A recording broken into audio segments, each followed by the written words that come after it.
Давайте посмотрим, а что же будет завтра, с чем идет к нам новый день.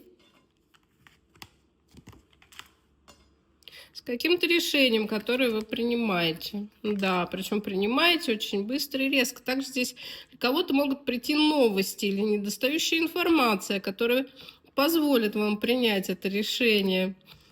Да, здесь очень похоже на новости, сообщения, предложения, которое поставит как будто окончательную точку на ваших сомнениях. Что-то вы здесь окончательно для себя решите, да. Идете, выходите из какой-то ситуации, выходите из отношений, из ситуации, из места, физически двигаетесь оттуда, где ничего больше вас не радует, туда, где ждет кропотливая работа, но здесь эта работа принесет результат и финансы. Выходите из апатичного состояния, начинаете новый этап.